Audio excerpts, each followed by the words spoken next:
Sehari nginep di rumah sakit, besoknya tiba-tiba hilang kesadaran gitu. Hah? Hilang kesadaran? Yes, tiba-tiba koma. Jadi harus masuk ICU dan pasang ventilator segala macam. Your blood sugar spike up sampai berapa? Pertama kali ngecek itu di 356. Aku tuh paling bisa kayak misalnya kita makan dessert, minumnya kayak smoothies coklat atau milkshake. Dalam kondisi kamu lagi koma, rohnya tuh bisa tahu lihat apa-apa yang lain terjadi gitu di rumah sakit gitu-gitu. Tuhan, kalau Tuhan mau ketemu saya sekali aja, saya pasti sembuh, saya yakin. Dia seneng banget, tiba-tiba dia lagi main handphone, terus dia kayak jatuh. Setelah itu udah kayak tidur aja gitu. Jadi udah langsung meninggal sih mama. Udahlah, lepasin aja semua alatnya. Mati aja lah aku gitu. Ikut aja lah aku sama mama, ngapain gitu. Iya. Kayak buat apa gitu.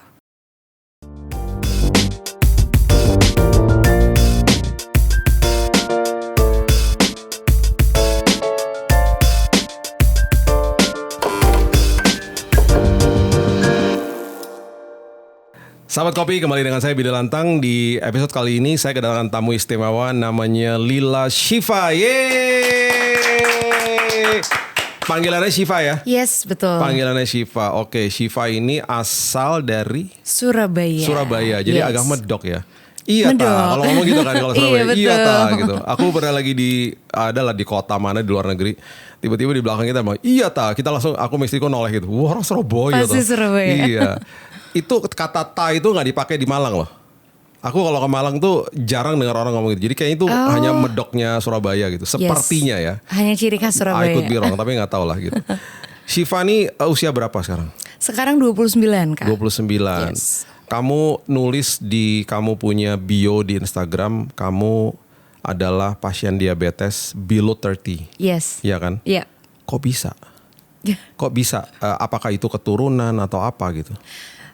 Sebenarnya dari keluarga nggak punya keturunan diabetes sama sekali, tapi memang faktornya itu dari gaya hidup. Dan juga memang ada dari faktor stres yang menjadi autoimun. Gitu. Wow. Tunggu, gaya hidup kamu ngapain? Makan gula tiap hari? Iya, makan dessert tiap hari. Makan dessert tiap hari? Yes. Sejak umur? Sebenarnya memang udah dari dulu sweet tooth, cuman paling puncaknya hampir setiap hari makan dessert itu kayak 2 tahun terakhir lah.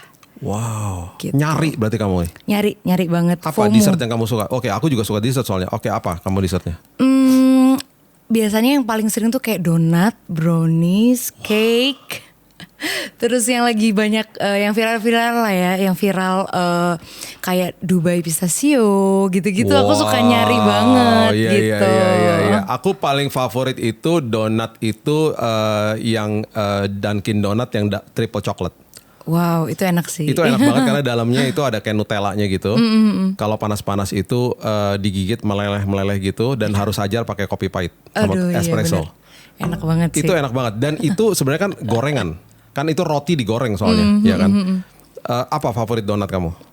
Sebenarnya semua favorit sih. Semua favorit dan aku tuh paling bisa kayak misalnya kita makan dessert, minumnya kayak smoothies coklat atau milkshake kayak gitu. Jadi kayak hajar manis terus gitu. Dan plus memang orang Jawa Timur ya suka manis juga ya. Masakannya iya betul. Iya kan, angsle gitu ya. Aku suka banget angsle kalau di Jawa Timur. Wow, jadi kamu tuh dari 2 tahun terakhir itu udah setiap hari nyari dessert. Yep. Dan akhirnya your blood sugar spike up gitu, naik. Yes. Sampai berapa? Pertama kali ngecek itu di 356. Wow. Itu gula darah sewaktu ya, yang kayak di apotek ngecek gitu. Yang langsung gitu ya? Yang langsung. Wow, dan itu normalnya harusnya 100 ke bawah? Enggak, normalnya di bawah 180. Oh, normal gula itu di bawah 180? Yes. Kamu udah menginjakan 356? 356? Yap.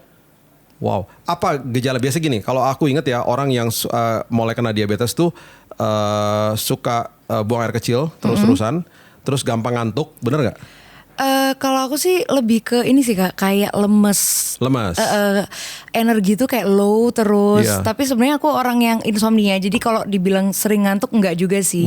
Tapi sering buang air kecil betul. Terus kalau aku sih lebih kayak keliengan, lemes, letih. Terus juga sering kram kaki waktu itu. Gitu.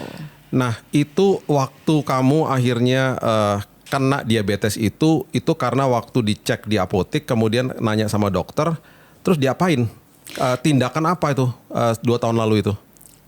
Jadi sebenarnya ketahuannya baru tahun lalu di tahun lalu, 2025, tepatnya di bulan Agustus. Itu pun aku ngecek karena gejala-gejala itu udah makin sering aku alamin. Jadi kayaknya ada yang aneh deh dari badanku gitu kan. Akhirnya aku cek gula darah. Terus waktu konsultasi sama dokter memang disuruh cek HbA1c namanya. Itu tuh akumulasi untuk gula darah selama 3 bulan. Nah hasilku waktu itu di 11,5%. Yang harusnya orang normal itu di bawah 5,7%. Wow. Jadi kayak 2 kali lipat di atas itu. Jadi dokter udah bener-bener ini udah gawat darurat sih dia bilang gitu. Jadi segera ke rumah sakit, cek lab lengkap karena takut ke organ-organ lainnya. Kata dokter seperti itu waktu itu. Ini ya harus jadi education buat orang-orang yang terlebih lagi misalnya masih umur 20-an lah misalnya ya, seperti kamu ya. Yang mungkin berpikir bahwa gue mah aman-aman aja. Gue mau lakuin apa aja, gue bukan orang tua yang di atas 50. Gue makan apa aja gue pasti aman gitu. Benar. Dan ternyata di bawah 30 bisa kena diabetes yang sangat parah tuh sebenarnya seperti ini. Betul. Itu berarti kan insulinnya spike up. Yep. Dan Resistensi. kerja kerasnya luar biasa. Dan itu ujung-ujungnya bisa, saya nggak tahu nih, saya benar apa nggak bisa lari ke ginjal, benar nggak? Kalau gulanya makin parah tuh. Betul. Karena gula memang bisa banget ngerusak organ-organ lain. Oke. Jadi waktu itu memang yang paling dikhawatirkan adalah ginjal. Oke. Gitu. Kamu aman ginjalnya? Aman, puji Tuhan. Oke. Terus kamu waktu dirawat ngapain gitu? Apakah nggak boleh makan gula atau diapain tuh, perawatannya apa waktu itu? Jadi memang waktu itu 2 hari setelah cek HbA1c saya ke rumah sakit ke IGD itu karena benar-benar emang udah ngedrop banget. Ngedropnya apa? Lemes gitu? Lemes banget. Nggak bisa ngapa-ngapain. Bahkan bangun tuh kayak kelingan banget gitu kan. Terus air putih nggak bisa masuk. Kayak mual pusing rasanya, kayak nggak enak badannya. Bisa sampai kayak gitu ya? Iya. Minum air putih aja nggak bisa? Nggak masuk. Jadi makanan minuman nggak bisa masuk. Makanya kayak makanan juga nggak bisa masuk. Makanan nggak bisa masuk. Jadi terpaksa emang harus ke rumah sakit nih gitu. Wow. Harus dipasang infus gitu kan. Akhirnya memutuskan untuk rumah sakit, ke IGD pasang infus dan lain-lain. Ternyata sehari nginep di rumah sakit, besoknya tiba-tiba hilang kesadaran gitu. Hah? Hilang kesadaran? Yes, tiba-tiba koma. Tiba-tiba koma? Tiba-tiba koma. Wow. Jadi ini baru, posisi di IGD nih? Masih atau dari kamar? Di ruangan. Oh, dari kamar? Yes, di kamar. Di kamar rumah sakit. Tiba-tiba koma? Jadi kamu dilarikan masuk ICU dong langsung? Iya, setelah koma bener-bener udah nggak bisa nafas juga, nggak bisa dibilangin kan, memang udah hilang kesadarannya, jadi harus masuk ICU dan pasang ventilator segala macam. Pasang ventilator? Gitu. Wow, guys, makan manis-manis selama 2 tahun intens, bisa kena gula sampai 356, bisa tiba-tiba lemes, nggak bisa makan, tiba-tiba nih tanpa disadari masuk ICU karena koma dan plus pakai ventilator. Yes. Ini nggak main-main loh ini. Betul, sangat serius sih diabetes. Ini very serius diabetes ya. Yep. Dan kita nih, kecenderungan kita hari ini dengan semua ya pastinya food blogger yang ngasih tahu kita tentang makanan enak-enak termasuk dessert, dan aku juga punya sweet tooth. Tergiur pastinya ya, apalagi yang namanya coklat yang kamu bilang tadi, donat misalnya, terus kemudian kue gitu ya. Aku juga suka. Dan itu pastinya ada gulanya yang luar biasa, tepungnya yang gila-gilaan di sana. Dan plus kamu nggak olahraga? Hanya kardio aja waktu itu. Hanya kardio aja. Iya. Itu juga nggak ngebantu ternyata? Nggak ngebantu. Wow. Padahal udah olahraga dan umurnya masih 20-an loh kamu nih. Iya kan? Betul. Tahun ini Shiva ini baru akan menginjakkan usia 30. 30. Tahun ini 30. Ini yang kejadian tahun lalu ya. Iya. Nah, kamu pakai ventilator berapa lama di rumah sakit? Komanya itu 12 hari di ICU. 12 hari? Iya, tapi total di rumah sakit hampir 1 bulan. Wow. Gitu. Apakah perspektifnya orang tua, keluarga berpikir bahwa kamu lewat nih bentar lagi? Betul, Pernah pastinya. ada yang mikir gitu pastinya dong. Udah pakai ventilator soalnya. Iya, karena di ICU tuh setiap hari kita kayak dapet kabar buruk gitu ya. Maksudnya ada aja tambahan penyakitnya, tiba-tiba ada autoimunnya, ada pneumonia-nya. Jadi diagnosa dokter tuh semakin memburuk gitu setiap harinya kayak gitu. Jadi diabetes itu, ini juga supaya yang nonton bisa mengerti, itu bisa lari kemana-mana. Yes, betul. Bisa yang tadi ginjal, terus dalam case-nya kamu lari, menjalar ke jadi Kalau autoimun. dalam case aku tuh dia lebih ke diabetes komplikasi. Diabetes komplikasi. Iya.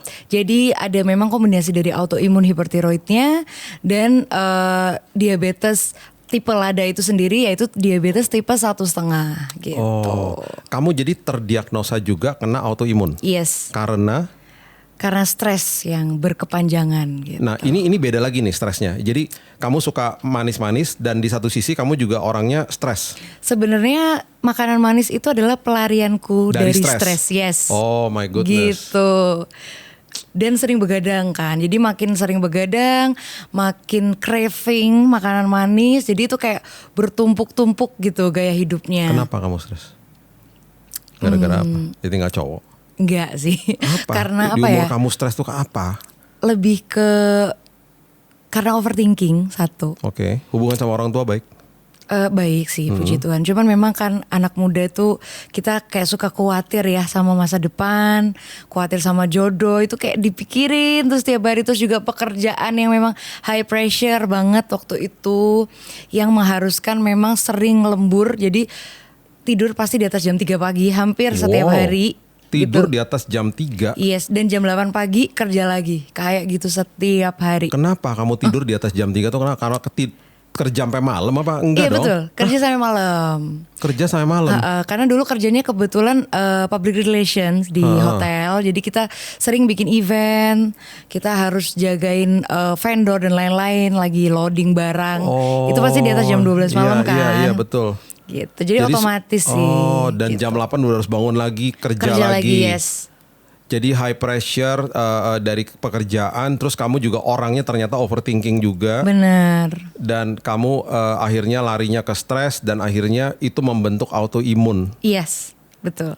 Jadi autoimunnya sendiri, diabetesnya sendiri juga karena akibat dari makan manis-manis itu. Jadi kamu orang kalau stres gini, ada yang lari ke tidur, ada yang lari jadi suka diam atau mengasingkan diri dari sosial. Kalau kamu larinya ke manis-manis. Yes. Oh. Kayak cari biar katanya makan coklat bikin happy kan gitu. Dan bener sih, bener. Tapi apa ya? Dia cepet turunnya, moodnya tuh langsung mood swing banget parah gitu. Ini kayak other kind of drugs gitu ya. Betul. Ya, orang kan biasanya kalau Addicted. stres bisa adiknya ke drugs. Kamu adiknya ke makanan manis. Iya. Sweet tooth-nya kamu Sweet itu. tooth. Wow. Oke, terus bring us through it. Kamu di ICU hampir 1 bulan. Ventilator dilepas pas di hari keberapa akhirnya? Jadi yang pakai ventilator yang koma di ICU itu cuma 12 hari aja. 12 hari itu, jadi oke. memang di hari ke berapa ya? Mungkin ke 10 atau ke 9 tuh memang sudah dilepas. Karena memang udah mulai siuman gitu ya, mulai sadar gitu. Itu kabar baik. Kalau ventilator dicopot itu berarti kabar baik lah ya. Iya. Ada progres berartinya. Betul. Ya, biasa kan ventilator udah lewat biasanya tuh. Iya habis betul. itu. Kan waktu itu kayak makan juga dari selang juga kan gitu. Itu mulai ada progres bagus. Dan memang sempet ginjalnya itu udah fungsinya kayak 10 atau 9%, aku lupa. Wow. Tapi dokter memang udah bilang ini harus cuci darah sebenarnya, kata dokter kayak gitu. Cuman keluarga benar-benar menahan itu, kayak kita lihat dulu lah 2-3 hari gitu. Berarti udah kena ginjalnya. Sebenarnya udah kena waktu itu. Iya. Gitu. Jadi emang benar-benar waktu itu harus cuci darah, tapi kita benar-benar masih berharap pada Tuhan gitu ya, berdoa dan kita yakin nggak akan cuci darah gitu. Jadi kita bilang tunggu dulu dok kayak gitu. Siapa yang doain kamu? Mama sih. Mama, papa juga. Papa juga, adik juga, kakak juga, semua. Kamu anak tengah ya? Iya anak tengah. Iya. Jadi semua teman-teman juga pada datang kan, keluarga, teman-teman semua pada datang, pada doain. Kakak gitu. kamu sama adik kamu overthinking juga gak? Mereka lebih ke juga capek sih ya, kan ngurusin segala Nggak, maksudnya sesuatunya. dari hidupnya mereka sehari-hari. Kan kamu tuh kan dari dulu kan overthinking. Kalau mereka kayak gitu nggak karakternya? Enggak kayaknya. Jadi aku banyak belajar sih gimana caranya lebih lebih legowo kalau kata orang. Atau pernah berpikir ini mungkin karena second child syndrome, kamu berusaha membuktikan dirimu. Pernah dengar dong second child syndrome? Mungkin ya, bisa sih, bisa jadi. Kan second child apalagi punya adik, orang tua perhatiin yang pertama, yang kedua lahir, lagi mau dikasih perhatian adiknya ada, yang kedua mulai sepertinya nih tanpa disadari kayak diabaikan. Yang kedua kayak keskip mulu nih. Terus. Bisa Jadi sih. biasanya yang kedua itu second child syndrome itu akhirnya dia berusaha membuktikan dirinya, ada yang akhirnya dia paling berhasil gara-gara dia merasa kayaknya dalam tanda kutip kayak ditolak gitu di rumah. Kamu pernah denger itu nggak? Iya sih. Saya cuma bertanya nih, nggak tahu nih. Apakah benar? Sebenarnya tanpa disadari iya. Oh. Wow, itu yang membuat kamu jadi terus overthinking. Iya, jadi memang lebih betul sih, kayak pengen berusaha jadi yang lebih baik lagi, biar biar divalidasi, biar dibanggain lah sama orang tua. Wow. Bisa kayak gitu. Oke, kamu 1 bulan nih di ICU. Terus apa setelah itu? Ini baru bulan Agustus kemarin loh ini. Iya, ya kan 2025 kan? Yes. Oke, kondisi setelah itu gimana? Apa kondisi kamu hari ini? Gimana? Hari ini puji Tuhan udah sangat membaik ya, secara gula darahnya juga, terus profil ginjalnya juga, dan maksudnya ginjalnya membaik. Iya, membaik. Tanpa pernah ada cuci darah. Tanpa cuci darah. Wow. Jadi memang keseluruhan sampai sekarang sih masih kontrol rutin kayak 3 bulan sekali. Jadi memang tetap harus dipantau terus dari diabetes maupun dari autoimunnya gitu.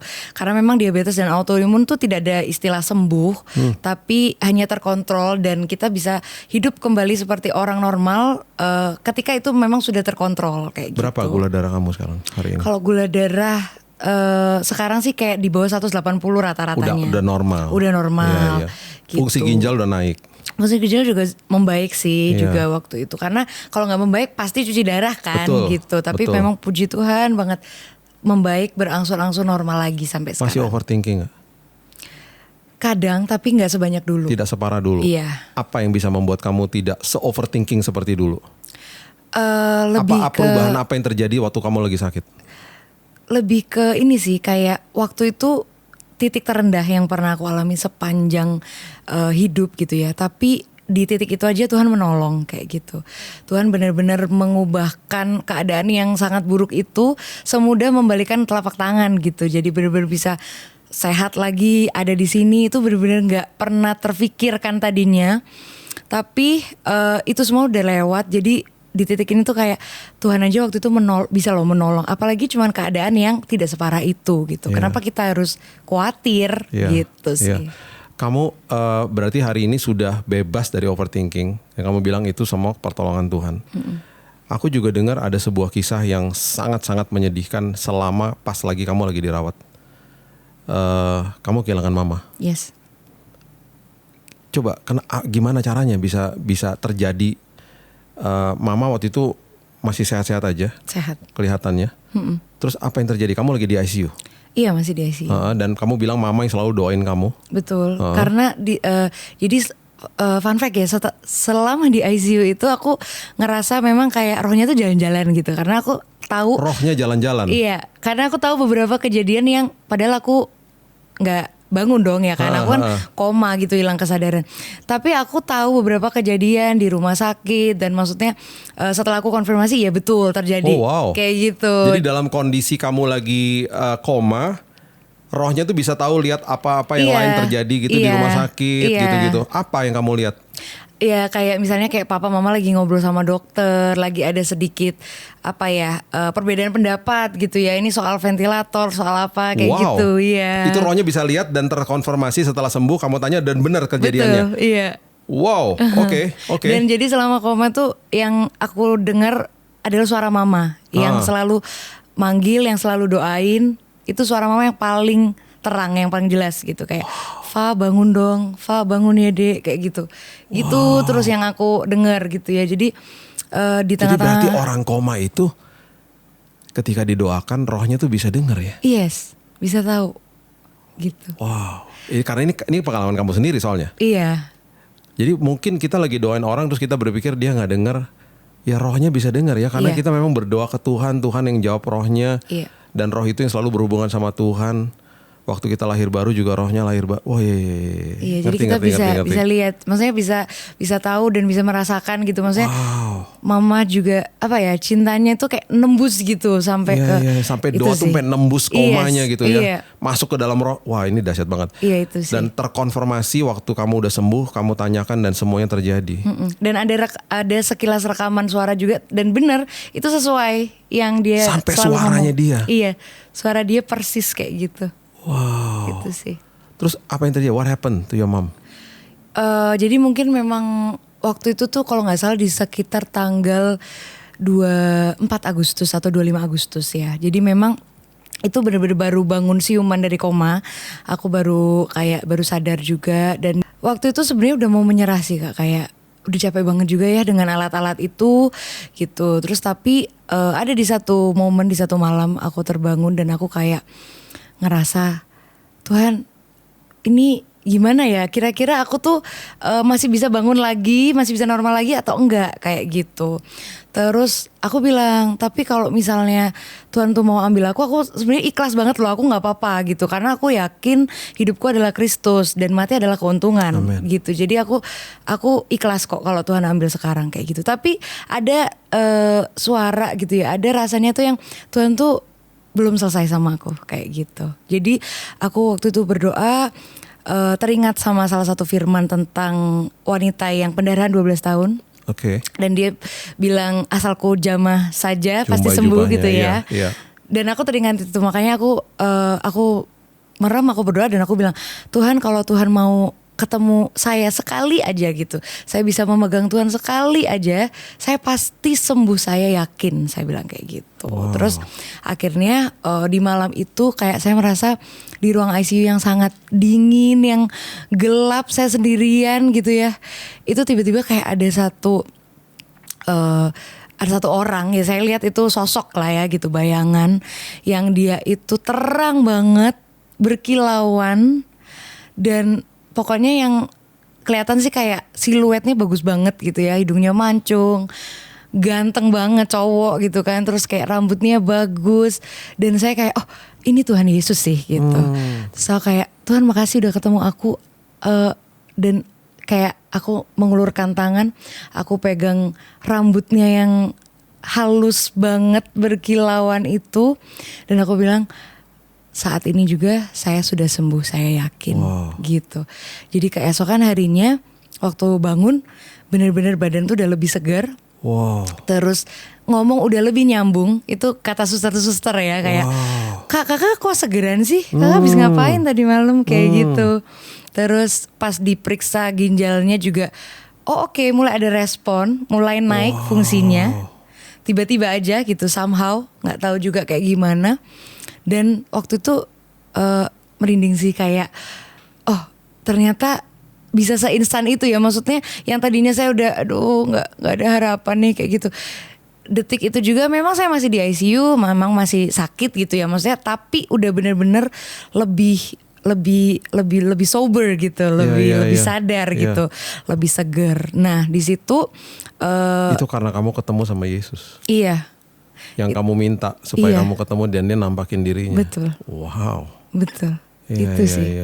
Dan waktu itu memang cerita juga ke kakakku, terus dia sempat ngobrol ke mama gitu. Sempat ngomong ke mama, dan kayaknya mama itu terlalu excited gitu loh, terlalu seneng, kayak aduh Tuhan makasih banget udah sembuhin, udah bikin maksudnya ginjalnya juga bagus kayak gitu.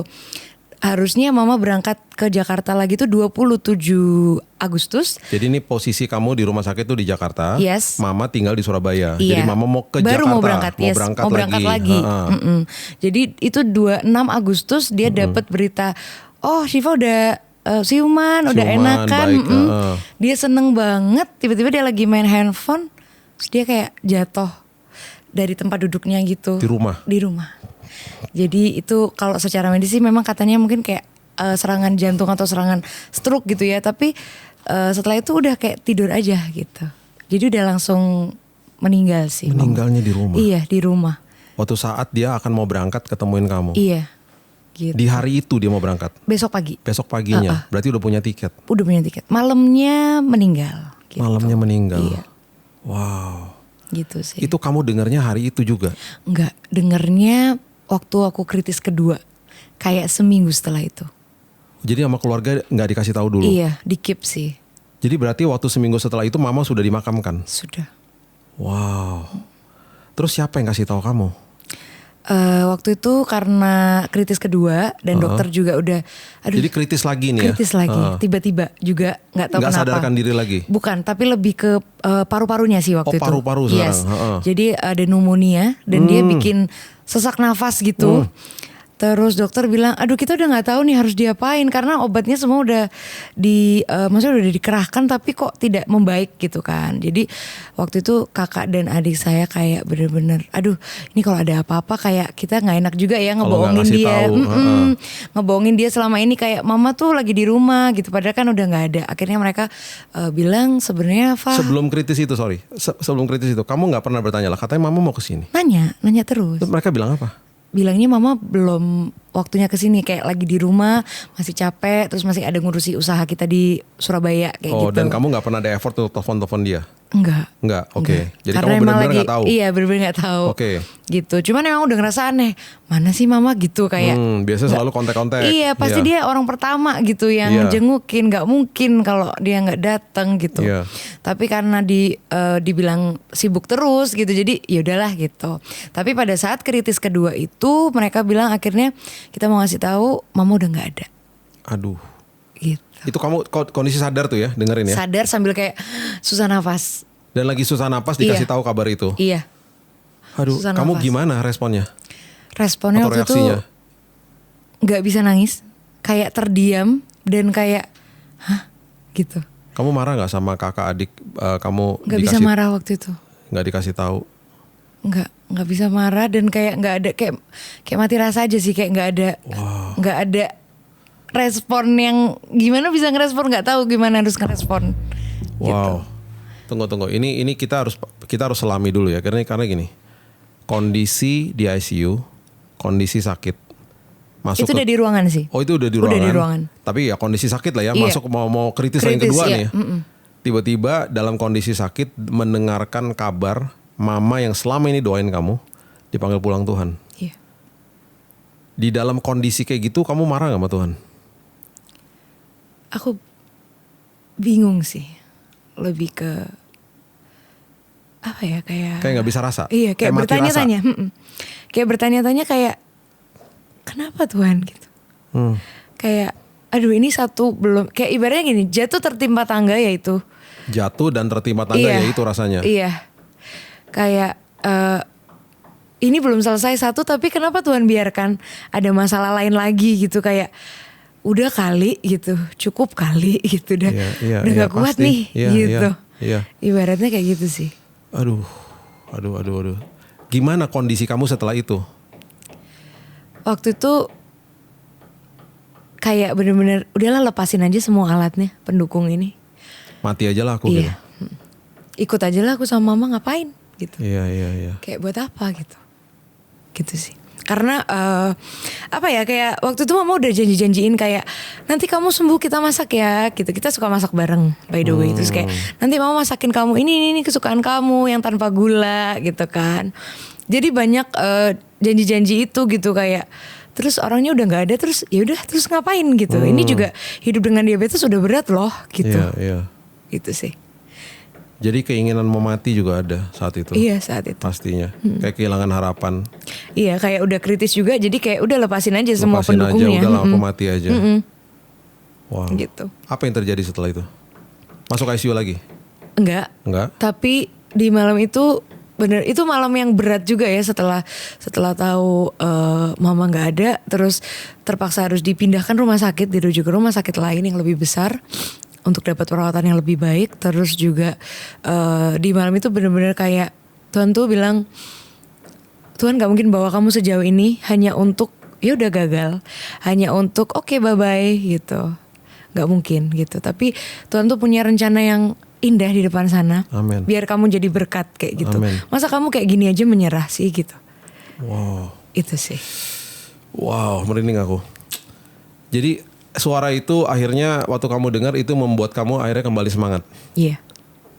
Dan setelah momen itu dipindahkan ke rumah sakit yang besar itu, berapa lama kamu di sana akhirnya? Hanya 4 hari sih. Hanya 4 hari dan kamu boleh pulang akhirnya? Iya, akhirnya boleh pulang. Akhirnya boleh pulang? Akhirnya boleh pulang. Saat kapan kamu akhirnya pergi ke makamnya mama? Bulan Oktober kalau nggak salah. Iya, sebulan setelah keluar dari rumah sakit. Itu kan nggak bisa jalan ya, sepulang dari rumah sakit tuh masih harus terapi segala macem, karena memang waktu terdiagnosa diabetes ketoasidosis itu sempat hilang ingatan, terus juga kehilangan kemampuan motorik, jadi memang harus ulang dari awal, teriset lagi, jadi belajar segala macem baru bisa jalan normal, baru berani ke Surabaya waktu itu gitu. Gimana pas nyampe ke makamnya mama? Sedih sih. Hancur lagi di situ. Iya. Wow. Sedih banget. Didampingin sama kakak. Iya, sebenarnya sama keluarga bareng semua ke sana. Akhirnya full tim ke sana gitu baru bisa ke sana gitu. Wow. Ini perjalanan yang nggak mudah sih. Perjalanan seseorang yang sedang sakit, udah kena diabetes, autoimun, kena pneumonia, ngalamin masa-masa kritis berkali-kali, koma juga, pakai ventilator. Di saat kamu seolah-olah seperti dapat harapan, boom, mama meninggal. Iya. Kalau kita mau lihat sisi baiknya ya, Tuhan selalu nggak pernah salah ya. Tuhan tahu semuanya, Tuhan yang maha tahu, kita kan nggak tahu apa-apa ya. Benar. Satu hal adalah paling tidak mama udah bangga dan senang dengar kamu sembuh waktu dia meninggalnya. Iya kamu sih. membaik waktu saat itu kan. Kamu udah gak pakai ventilator, fungsi ginjal membaik, kamu siuman. Dia senangnya luar biasa. Dia pergi dengan rasa hati yang anak saya sembuh nih gitu. Iya sih. Dan pastinya kan itu adalah harapan terakhirnya dia sebelum dia pergi kan. Kamu berarti ya sembuh pulih. Iya. Dan istilah kasarnya gini lah, waktu anak-anakku masih kecil dan mereka sakit, aku pernah mikir gini, mereka demam aja, aku pernah mikir, Tuhan kalau bisa aku yang kena demamnya, jangan dia. Betul. Iya kan? Iya. Sebagai orang tua kan gitu kan. Iya. Kalau bisa udahlah demamnya aku yang tanggung aja lah, yang penting dia sehat gitu. Bener. Pasti kan di dalam benaknya mama juga gitu ya. Iya. Dan mama memang sempat berdoa kayak gitu sih. Wow. Waktu papa ini yang cerita, maksudnya mereka berdoa bareng gitu. Memang mama yang bilang, Tuhan jangan ambil Syifa, ambil saya aja, dia bilang gitu. Mama tapi ya kita nggak nyangka ya ternyata loh kok dikabulin. Iya gitu, kayak kan namanya orang mungkin memang secinta itu ya, dia otomatis akan ngomong kayak gitu, tapi nggak nyangka secepat itu Secepat itu. Iya gitu. Iya. Wow. Itu sih. Aku diberkati banget sih dengan lihat kamu aja hari ini yang masih cinta Tuhan, masih sayang sama Tuhan, dan walaupun ngalamin momen-momen yang gak gampang ya dalam hidup, dan masih bisa memuliakan nama Tuhan. Kondisi kamu berarti hari ini sudah sehat. Puji Tuhan. Dan yang paling penting Syifa adalah kondisi mental kamu sehat. Puji ya kan? Tuhan, iya. Yang kamu bilang tadi, kamu sudah tidak mau lagi overthinking karena kamu ngalamin Tuhan sendiri. Dan masih makan manis gak? Enggak dong. Udah enggak ya. Masih kan gini lah. Sekali-sekali boleh dong. Kepengen pasti ya masih. Loh, tapi pernah dong pasti sekali-sekali. Tapi kalau betul pernah, tapi ketika hipoglikemik. Jadi memang waktu gula darahnya lagi ngedrop banget, itu langsung harus diisi gula. Iya, itu karena bisa juga lemes tuh di saat itu kan. Karena itu bisa koma lagi. Iya. Jadi nah, kamu tahu kapan kamu hipoglikemik itu pas kamu lagi lemas gitu? Enggak, tiba-tiba menggigil kalau hipoglikemik. Oh, menggigil? Yes. Pernah tuh gitu ya? Pernah. Terus kayak mau pingsan sih, mau jatuh gitu. Oke, karena ngedrop banget tuh berarti gulanya. Iya, itu gulanya pernah di 32 angkanya. Wow, serendah itu? Serendah itu. Langsung hajar apa tuh? Waktu itu karena lagi di MRT, jadi belinya kayak biskuit coklat gitu sih. Itu kalau kondisi kayak gitu ya, satu sisi ya bahaya juga, satu sisi makan gulanya gak ada rasa bersalah tuh. Agak bahagia ya. Karena bahagia, karena harus makan gula ya kan. Yes, betul. Karena kita sebenarnya kan gak boleh hidup tanpa gula juga sih gitu. Betul. Kamu olahraga? Olahraga. Saya selalu belajar gini, kalau olahraga itu di 30 menit pertama yang kebakar gulanya. Okay. Baru setelah itu lemaknya. I see. Jadi olahraga tuh penting banget. Yes, lebih ke angkat beban sih juga. Yes, kamu sekarang nge-gym? Nge-gym. Yes, kawan-kawan kita bisa nge-gym bareng. Siap. Aku nge-gymnya 5 kali seminggu. Dan do it religiously. Jadi kalau aku sampai keluar kota, kalau lihat hotelnya di gymnya udah pasti bawa baju gym. Kalau nggak ada gymnya, kalau ke kota kecamatan atau kota kabupaten pas lagi pelayanan, aku udah mulai Google di kota itu gymnya di mana terdekat. Aku pernah sampai beberapa kali jalan dari hotel ke gym. Wow. Segitu disiplinnya. Yes. Jatah kan pokoknya target tuh 5 kali seminggu, 5 kali dalam waktu seminggu. Misalnya sampai hari Minggu itu belum masuk target 5 dan lagi pelayanan di luar kota, ada waktu jedah di antara ibadah, aku pasti ke gym. Wow. Pak mau makan siang? Enggak, saya pulang ke hotel aja. Ngapain? Saya makan, habis itu saya mau ke gym. Keren Jadi makanya aku bilang I do it religiously karena itu menjadi sebuah ritual yang nggak bisa diganggu. Dan aku menikmati hasilnya. Yes. Badannya jadi sehat, badannya jadi enak, dan yang namanya otot rangka kan harus dikerjakan. Betul. Dan bahkan banyak orang bilang ini adalah jantung kedua di kaki, jadi harus ada leg day kan segala macam. Betul. Ya. Karena memang kalau leg day itu ini sih dia ngebakar gula paling banyak juga gitu. Iya. Betul. Itu jadi sih. memang kamu harus barengi dan harus lakukan itu secara gaya hidup. Iya betul. Iya. Shiva, you look healthy. Thank you. Kelihatan sehat sekali. Jadi masih kontrol. Yes.